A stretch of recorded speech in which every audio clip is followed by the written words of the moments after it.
그 어떤 누구에게도 적용이 되거나 성취되지 않았습니다. 오직 예수님에게만 적용이 되었고 성취가 된 내용입니다. 그러니까 이사야 선지자가 700년 전에 하나님의 성령의 감동을 받아서 앞으로 이 땅에 메시아가 오시고 그 메시아를 통해서 우리가 죄 사함을 얻고 구원 얻게 되는 그것을 분명하고 너무나도 확실하게 예언한 사건입니다.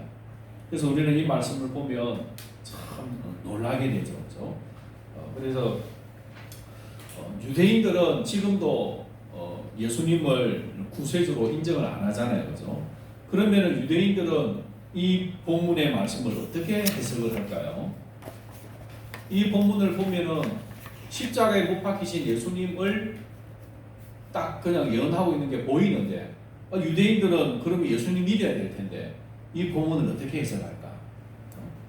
그래서 유대인들은 이 본문을 해석하기를 굉장히 힘들어합니다. 그걸 어떻게 적용하냐면 이것은 그 고난받는 종은 바로 우리 이스라엘 민족을 말한다. 우리 이스라엘 민족이 바벨론의 포로로 끌려가고 나라가 망하고 온갖 고난을 당했는데 바로 그걸 이야기한다. 이렇게 이스라엘 민족에다가 적용을 시킵니다. 그런데 이스라엘 민족에 적용시키면 맞죠, 그죠? 그가 많은 사람의 죄를 담당하고 범죄자를 위해 기도하고 다른 사람을 위해서 죄 없는 분이 죽었다고 이야기하는데 이스라엘은 자기들의 죄 때문에 바벨론의 포로로 끌려가고 또 나중에는 로마에 멸망하잖아요. 그러니까 유대인들이 하는 해석은 맞지 않아요. 그러나 그렇다고 또 예수님에게 적용하면 예수님을 믿어야 되니까 예수님은 그들을 인정하기 싫고 그러니까 참 이 본문을 해석하는 데는 유대인들은 참 힘들어합니다. 그러나 우리들은 이 말씀을 보면 누구든지 그래서 이 말씀은 예수님에 관한 예언이구나 라고 다 믿을 수가 있죠. 그런데 오늘 이 말씀을 보면 예수님의 사역에 대해서 많이 말씀을 하는데 크게 큰 틀에서 두 가지로 말씀을 하고 있습니다. 첫 번째는 그리스도의 낮아지심. 그리스도가 낮아지셨다는 거예요. 두 번째는 그리스도가 높아지셨다는 거죠. 그래서 낮아지심과 높아지심을 통해서 우리의 구원을 완성해 주신다는 겁니다. 여러분 그리스도의 낮아지심을 살펴보겠습니다. 여러분 예수님이 하나님으로서 이 땅에 사람의 몸으로 인간의 몸으로 오셨잖아요. 그리고 율법 아래에 오셨습니다. 예수님하고 율법은 상관이 없는 분이에요. 율법은 범죄한 인간에게 죄성을 가진 인간에게 너 그러면 안 돼. 이렇게 해야 돼. 그래서 율법을 주신 거예요. 그런데 예수님은 죄성이 없잖아요. 거룩하신 하나님이고 죄를 지을 수도 없고 거룩하신 분입니다. 그런데 예수님은 율법 아래 유대인들의 그 율법 아래에 오신 거예요. 그것이 자기를 낮춘 거예요. 그리고 심지어는 그 율법에 의해서 저주를 받아서 십자가에 못 박혀 죽었습니다. 죄가 없었음에도 불구하고 율법의 저주를 받으신 거예요. 그것이 낮아지신 것인데 하나님이 인간의 몸을 입고 그래서 이 땅에 오시는 것만 해도 엄청난 자기를 비움, 낮아지십니다. 그런데 이 땅에 오셨는데 어떻게 오셨느냐 하니까 2절에 보면 53장 2절에 보면 그는 주 앞에서 자라나기를 연한 순 같고 그래서 마른 땅에서 나온 뿌리 같다. 이 뿌리는 줄기. 그래서 이 나무를 베고 남은 그루터기 뿌리 부분에 있는 그루터기 거기에서 줄기 나오고 있잖아요. 여러분 큰 나무를 싹둑 밑둥까지 베버리면 이 나무가 어떻게 됩니까? 죽습니까? 살아납니까? 네, 죽을 수도 있고 살아날 수도 있어요. 밑둥을 쑥 베버리면 어떤 나무는 이 뿌리에서부터 영양을 상토합작용해서 영양분을 빨아당기는데 잎이 없으면 못 빨아당겨야 나무가 죽어버려요. 그런데 또 어떤 나무는 빨아당겨요. 그게 상수리 나무, 주로 참나무는 싹둑 베도 이 원체 뿌리 힘이 좋아가지고 영양을 빨아당겨서 그루터기가 잘 자랍니다. 바로 그런 나무라는 거죠. 그냥 싹둑 잘린 나무. 그래서 죽을 수도 있고 살아날 수도 있는 그런 나무. 그게 뭐냐면 여러분 이사야 11장 1절에 보면 주부에 있는데 이새의 줄기에서 한 쌍이 나며 그 뿌리에서 한 가지가 나서 결실할 것이요 이새의 줄기에서 한 쌍이 난대요. 여러분 이새가 누구입니까? 예, 맞습니다. 다윗의 아버지죠, 그렇죠? 근데 이새의 줄기에서 한 쌍이 난대요. 아니 왜 다윗의 후손이라고 안 하고 이새의 줄기라고 했을까요? 이 말이 뭐냐면 다윗은 왕이잖아요, 그렇죠? 다윗의 왕은 이 자기 후손으로 오면은 왕의 후손으로 오는 거잖아요. 그런데 이스라엘 나라가 어떻게 됩니까? 바벨론에 의해서 완전히 망하잖아요. 유다의 마지막 왕이 시드기야 왕인데 이 시드기야 왕이 바벨론에 잡혀가지고 그죠? 두 아들이 죽는 걸 보고 칼 가지고 눈을 뽑아버려요. 두 눈을 뽑고 그리고 쇠사슬에 묶여가지고 바벨론에 끌려가서 비참하게 죽습니다.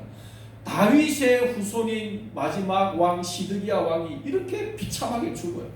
그러니까 이 다윗의 왕조가 몰락을 한 거예요. 완전히 멸망을 한 거예요. 그래서 다윗의 이름이 안 나와요. 그러나 이새의 줄기는 이 다윗 왕조가 끝났지만 거기에서 그루터기에서 싹이 나을까 말까 하다가 한 싹이 나온 거예요. 그래서 너무나 연한 순 그냥 부러질 수밖에 없는 마른 땅 완전히 멸망한 이 가문에서 겨우 한 줄기가 나온 거예요. 그런데 그 한 줄기가 결국은 어떻게 한다고요? 잘 자라가지고 원 기둥의 그 나무보다도 더 잘 자라가지고 꽃이 피고 열매를 맺게 된다는 거죠. 그래서 예수님은 이새의 그 그루터기, 그 줄기에서 나옵니다. 그래서 예수님은 다윗 왕가의 후손으로 오지만 이미 몰락한 왕조, 이미 망하고 다시는 왕이 나오지 않는 그 가문에서 예수님이 태어난다는 거죠.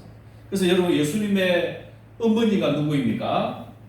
마리아도 다윗 왕의 후손이에요. 예수님의 아버지는 누구입니까? 요셉. 요셉도 족보가 마태복음에 족보가 나오죠. 그 아버지가 다윗의 후손입니다.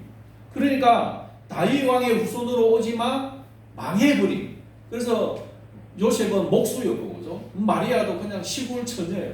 아무런 영광이 없는 그냥 멸망한 왕조의 가문이라는 거죠. 거기에서 예수님이 태어납니다. 그런데 여러분, 예수님이 자라실 때는 어디서 자랐습니까? 마태복음 2장 23절에 보면 나사렛이란 동네에 가서 사니 이는 선지자로 하신 말씀에 나사렛 사람이라 칭하리라 하심을 이루랍니다. 나사렛이라고 하는 동네에 예수님이 거기서 사셨는데 이것은 나사렛 사람이라 칭함을 이루게 함이래요. 그런데 이 마태복음 22장 23절에 나사렛 사람이라고 칭할 것이라고 예언되어 있는 성경 구절은 구약에 없어요. 이 구절은 아무리 구약에 찾아봐도 안 나옵니다. 그런데 어떻게 해석이 나오냐면 이 나사렛 있죠. 나사렛. 이 나사렛이 네체르에서 나오는데 이 네체르가 싹, 새순이라는 뜻입니다. 새순. 그래서 이새의 줄기에서 한 싹이 나온다. 그냥 잘린 그루터기에서 나온 싹이다. 그런데 그 싹이 지명으로 되어 있더라고요. 지명. 그 지명이 어디라고요? 나사렛이라는 동네. 거기에서 예수님이 자라나신 거예요. 그러니까 이게 참 그 예수님이 멸망한 가문이면서 동시에 나사렛, 이 나사렛이 어떤 동네냐면 나사렛은 저 북쪽 갈릴리 있죠. 그래서 갈릴리. 지금도 여러분 저기 이스라엘하고 또 미국하고 이란하고 전쟁을 하잖아요. 그런데 이 이란이 그죠? 시리아에 헤즈볼라를 지원을 해주잖아요. 그 헤즈볼라가 계속 공격하는 데가 어디입니까? 갈릴리 지역이에요. 갈릴리 지역. 그런데 이 나사렛도 그 갈릴리 지역이에요. 그러니까 이 나사렛은 고대로부터 늘 저 북쪽에 침입을 받는 나라예요. 그러니까 저 목사씨 가지고 먹을만 하면 뺏어가고 약탈을 당하고. 그러니까 갈릴리 사람들이 여러분 사람들이 억셀까요? 온순할까요? 억셉니다. 싸워야 되잖아요. 싸워가지고 먹고 자기 걸 지켜야 되니까. 그러니까 이 나사렛 사람들은 저 예루살렘 그 수도로 오면은 그냥 거칠고 막 그 대화가 안 되고 또 제대로 배우지도 못하고 무식하고 그런 사람들이라는 거죠. 그래서 나사렛 사람이라 하면은 상종하기가 꺼려지는 사람이라는 거죠. 그런데 예수님이 거기서 자랐다는 거죠. 그래서 사람들이 예수님을 메시아로 인정하지 않은 이유 중에 하나가 나사렛 사람이기 때문입니다. 그러면 예수님은 메시아는 어디에서 태어나기로 되어 있느냐 하면 미가 5장 2절에 보면 베들레헴 에브라다야 너는 유다 족속, 이거 같이 한번 읽어볼까요? 미가 5장 2절 시작. 베들레헴 에브라다야 너는 유다 족속 중에 작을지라도 이스라엘을 다스릴 자가 내게서 내게로 나올 것이라. 그의 근본은 상고의 영혼에 있느니라. 메시아가 어디서 태어난다고요? 베들레헴 에브라다에서. 베들레헴에서 태어나십니다. 이 베들레헴은 누구의 고향인가요? 예, 다윗의 고향. 그런데 예수님도 갈릴리 이 마리아와 요셉은 갈릴리에 있다가 인구 조사 때문에 호적하라고 하는 것 때문에 베들레헴에 왔다가 사람들이 베들레헴에 많이 있으니까 임신을 해가지고 출산할 때가 됐는데 방이 없어가지고 어디서 애를 낳습니까? 마구간에 소나 말이나 그죠? 이렇게 키우는 마구간에. 여러분 소 마구간, 말 마구간에 혹시 가보신 적이 있습니까? 저는 우리 집에 늘 소도 키우고 돼지도 키우고 염소도 키우고 막 키웠어요. 그래서 학교 마치고 오면은 제일 먼저 하는 게 뭐냐면 소 마구간에 똥을 치워요. 돼지 마구간에 똥을 치워. 똥을 얼마나 많이 싸는 많이 먹기 때문에 막 매일 치워도 한 수레씩 나와요. 그러니까 이 마구간에는 똥이 많은데 깨끗한 마구간이 아니고 거기에 예수님이 태어나신 거예요. 그리고 거기에 누울 데가 없는 거예요. 뭐 지방 똥이니까 누울 데가 없으니까 어디에 누워 있습니까? 구유에, 말구유에, 말먹이통에 예수님을 다 넣어놓은 거예요. 자, 여러분 하나님이 이 땅에 인간의 몸을 입고 오시는데 의도적으로 가장 낮고 비참한 모습으로 오시는 겁니다. 그리고 예수님이 헤롯 왕이 죽이려고 하니까 애국으로 아버지 가족 따라 피난을 갔다가 다시 돌아오는데 어디로 갑니까? 나사렛으로 가잖아요. 그래서 나사렛에서 사십니다. 그래서 사람들이 예수님을 어디 지역으로 붙여서 하냐면 나사렛 예수요. 왜냐하면 나사렛에서 어릴 때부터 청년기까지 자랐기 때문에 나사렛 예수요라고 하는 거예요. 그래서 빌립이 나다나엘을 찾아가가지고 예수님을 전도했습니다. 예수님에 대해서 알려주면서 정말 메시아다, 나사렛 예수다. 그러니까 나다나엘이 뭐라고 하냐면 나사렛에서 무슨 선한 것이 나겠느냐. 나사렛에서는 선지자가 날 수가 없다. 메시아가 오면 베들레헴에서 오셔야지 왜 선지자가 나사렛에서 오냐 하고 안 받아들인 거예요. 그럼 나중에 예수님 만나가지고 믿게 되지만 이 당시에 많은 사람들이 적어도 메시아가 오려면은 베들레헴에서 태어나야 되고 그리고 다윗 왕가의 휘황찬란한 그 영광스러운 가문에 와야지 어떻게 그 나사렛에서 그 목수 요셉 그 마리아 그 비참한 성민으로 거기에서 올 수 있는다는 거죠. 그래서 53장 2절에 보면 그는 주 앞에서 자라나기를 연한 순 같고 마른 땅에서 나온 뿌리 같아서 고운 모양도 없고 고운 품체도 없은즉 우리가 보기에 흠모할 만한 아름다운 것이 없도다. 여기서 말하는 것은 예수님이 못생겼다거나 막 키가 작거나 뭐 이런 외모를 말하는 것이 아니고 그 가문을 적어도 메시아로 왕으로 오르면은 좋은 그 다윗의 혈통에 그리고 베들레헴에 뭔가 그 왕의 가문으로 와야지 이렇게 초라하고 볼품없는 모습으로 오니까 사람들이 예수님을 흠모하지 않는다는 거죠. 그런데 예수님은 의도적으로 그렇게 오셨다는 거죠.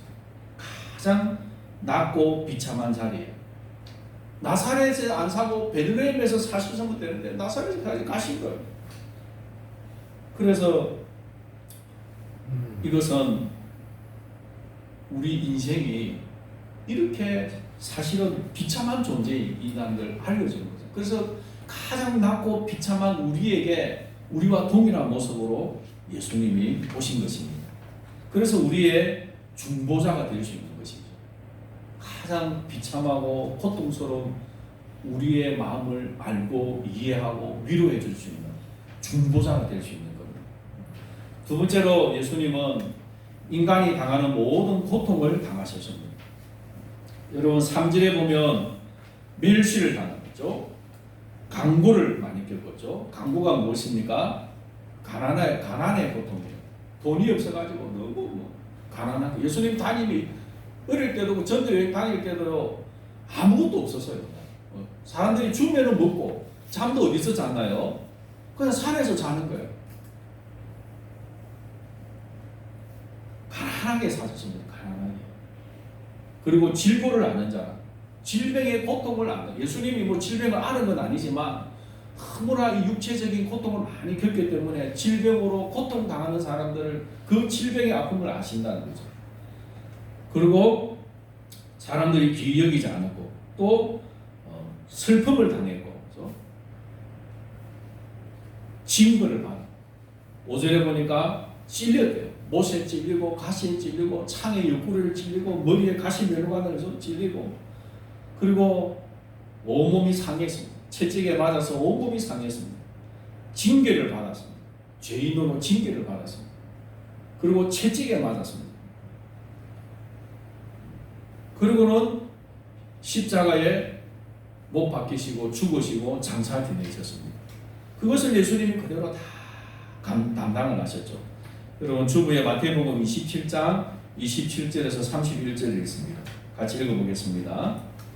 이에 천국의 군병들이 예수를 데리고 관정 안으로 들어가서 온 군대를 그에게 모으고 그의 옷을 벗기고 공포를 입히며 가시관을 엮어 그 머리에 씌우고 갈대를 그 오른손에 들리고 그 앞에서 무릎을 꿇고 희롱하여 이르되 유대인의 왕이여 평안할지어다 하며 그에게 침뱉고 갈대를 빼앗아 그의 머리를 치더라. 희롱을 다 한 후 공포를 벗기고 도로 그의 옷을 입혀 십자가에 못 박으려고 끌러 나가니라. 군병들이 여러 로마 군인들이 예수를 데리고 군대를 다 모았습니다. 한 사람 희롱하고 채찍질하고 죽이려고 온 군대가 다 모였습니다. 옷을 벗기가 또는 붉은 옷을 왕이 입는 그 자색 옷이 흉내내는 거예요. 입혀가지고 왕은 멜루간이 있어야 되니까 가시 가지고 가시 나무 가지고 멜루간을 만들어서 머리에 씌웠습니다. 그리고 왕은 또 호를 짚잖아요. 그 홀 대신에 갈대를 꺾어가지고 갈대를 손에 쥐어주고 그리고는 유대인의 왕이여 평안할지라 하면서 침을 뱉고 갈대를 빼앗아가지고 머리를 때리는 거예요.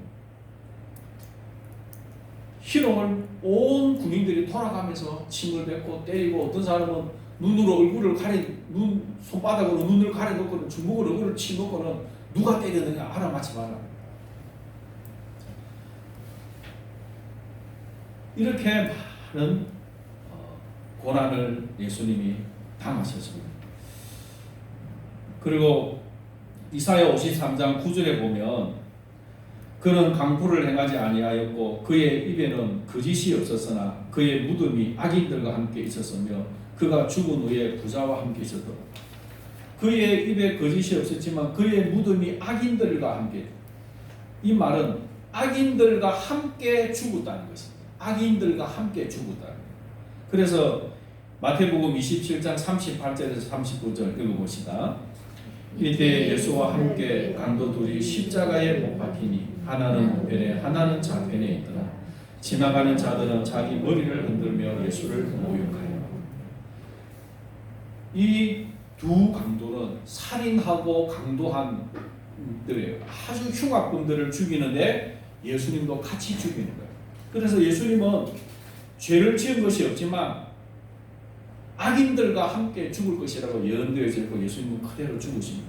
그리고 죽으신 뒤에는 부자의 무덤, 어느 아리마대 사람으로 요셉이 자기 무덤에다가 예수님을 묻히잖아요.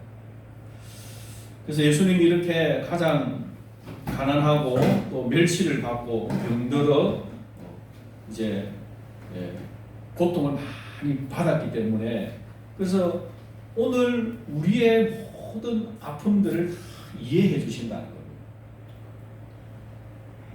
예수님이 왜 이렇게 비참한 고통을 받으셔야 했냐면 우리가 죄로 인해서 저주받고 고통 가운데서 받아야 될 그것을 예수님이 다 받으셨다는 겁니다.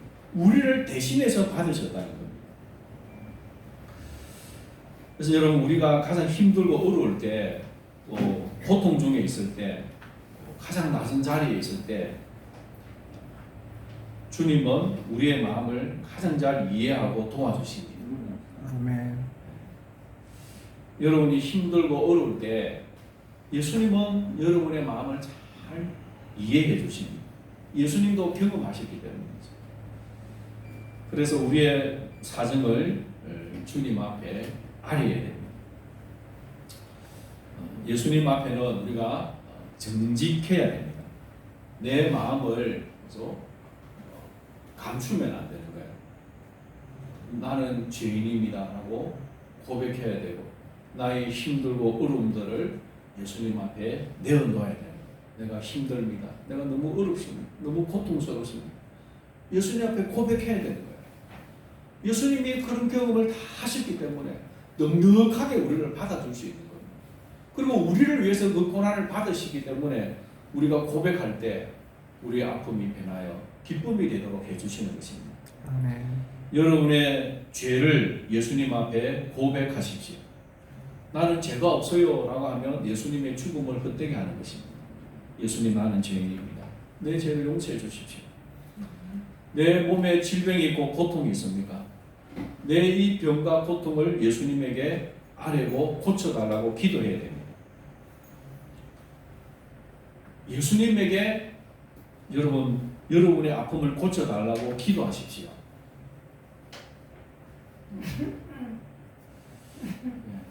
별로 아멘은 안 하시네요. 네. 제가 하나 간증을 하나 하면 제가 이 고등학교 때 손에 일을 하다가 허리를 다쳤거든요. 근데 그게 나중에 되니까 너무 계속 아빠가 이렇게 바로 서지도 못하고 몸이 뒤틀려져 가지고 걷기도 힘들었습니다. 그래서 하나님에게 고쳐달라고 기도를 했습니다. 근데 이제 나중에 수술도 하고 했는데도 계속 다리가 아픈 거예요. 허리 수술해도 아프더라고요. 근데 한 십몇 년이 지난 뒤에 어느 집회에 갔다가 서로 이제 기도를 해줬는데 나는 그분의 어깨를 위해서 기도해주고 그분은 나의 허리 아픈 걸로 기도했는데 그때 이 어떤 강한 기운이 와가지고 제 이 골반과 허리를 딱 잡아주시는 거예요. 약간 뒤로 다리 길이도 다르고 허리도 이랬거든요. 딱 잡아도 자세가 딱 발라지는 거예요. 그 기운이 1년 동안 있었습니다. 1년 동안 허리를 누가 딱 잡고 있는 거예요. 그러고 나니까 자세가 다 발라졌어요. 허리가 발라지고 골반도 발라지고 아픈 게 없어졌습니다. 그러니까 하나님께 기도하면 지금 당장의 치유가 안 일어나더라도 하나님이 우리가 고쳐주실 것을 믿고 기도해야 되는 거죠. 아멘. 그러면 하나님이 고쳐주십니다. 또 때로 하나님이 어떤 건 때에 따라서는 안 고쳐주실 수도 있는 거예요. 기도해도. 그러면 또 그 기도한 것이 헛된 것이 아니고 내가 하나님이 안 고쳐주시는 이유가 있고 그 뜻이 이루어지게 되는 거예요. 하나님의 뜻이 이루어지게 되는 거예요. 그래서 여러분 병원에도 가고 약도 먹고 치료도 해야 되지만 궁극적으로 하나님이 치료해 주십니다. 그래서 예수님이 나를 위해 채찍에 맞으신 것을 믿고 내 죄를 회개하고 믿음으로 기도하시기를 바랍니다. 아멘. 그래야 하나님의 능력을 우리가 경험하고 체험하는 것이죠. 경제적으로 어렵습니까? 주님이 가난하게 되신 것은 우리를 부유하게 하시기 위해서래요. 아멘. 우리의 부유를 위해 주님이 가난하게 되셨대요. 그러면 그 주님의 말씀에 순종하고 주님 앞에 아뢰고 기도하는 거예요. 주님이 우리의 필요를 채워주실 겁니다. 믿으십니까? 아멘. 하나님이 채워주심을 믿으시기 바랍니다. 아멘. 그리고 마음에 염려와 불안과 초조함이 있습니까? 그것도 주님 앞에 아뢰었어요. 내 마음이 불안합니다. 왜 불안한지 그 내용도 상세하게 아뢰었어요. 그래서 그가 징계를 받음으로 우리가 평화를 위해 우리의 마음에 주님 오시는 평안이 찾아오는 겁니다. 우리가 예수님을 믿는다고 하면서도 나를 위해 고난당하신 예수님의 그 능력을 내가 의지하지 않고 체험하지 않으면 그 예수 안 믿는 거예요. 말은 믿는다고 하지만 실제로는 예수님 경험하지 못하는 거예요. 그래서 여러분이 정말 예수님을 좀 잘 믿고 의지할 수 있기를 바랍니다. 아멘. 정말 믿고 목숨을 거는 거예요. 우리의 신앙은 목숨을 거는 거예요. 목숨을.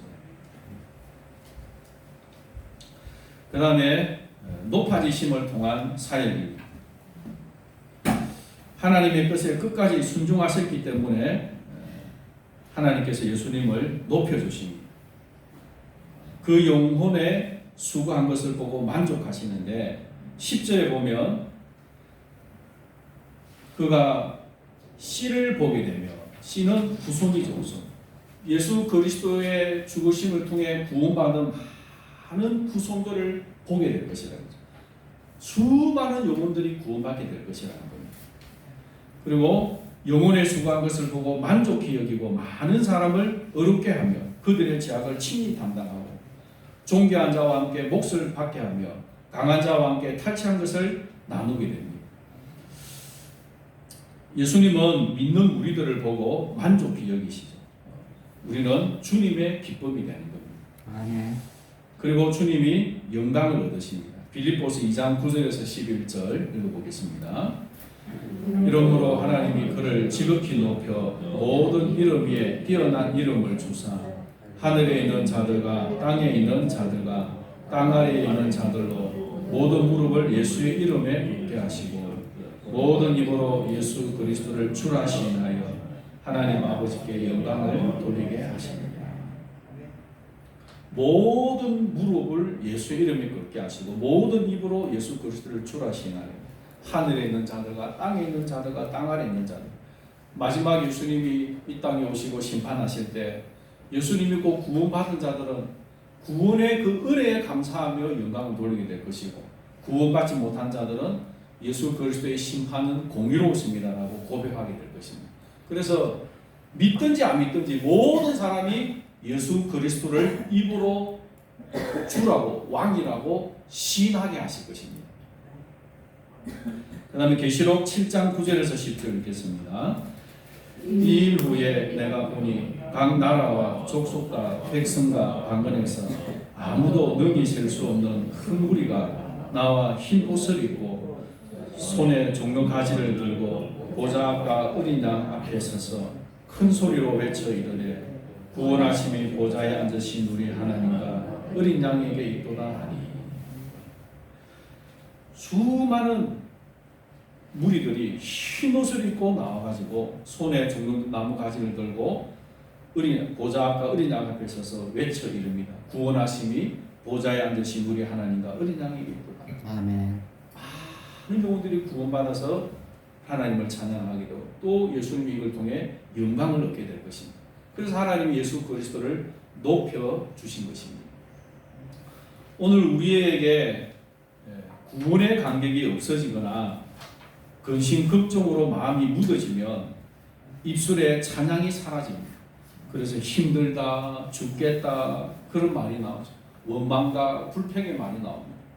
그것은 우리가 예수 그리스도의 낮아지심과 높아지심의 그 은혜를 잊고 있기 때문에 나를 위해서 그리스도께서 이렇게 낮아지시고 나를 위해 죽어주신 것을 믿고 의지할 때 우리에게 구원의 감격이 회복이 되고 감사하고 기뻐하고 찬양할 수 있는 것이죠. 아멘. 그래서 말씀과 기도, 찬양 예배로 구원의 감격을 회복할 수 있습니다.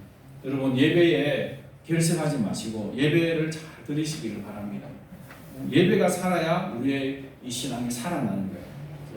그래서 예수 그리스도의 은혜를 붙잡고 믿음으로 구원받은 자로서 감사하며 살아가는 여러분 되시기를 바랍니다. 아멘. 아멘. 찬송가 157장입니다.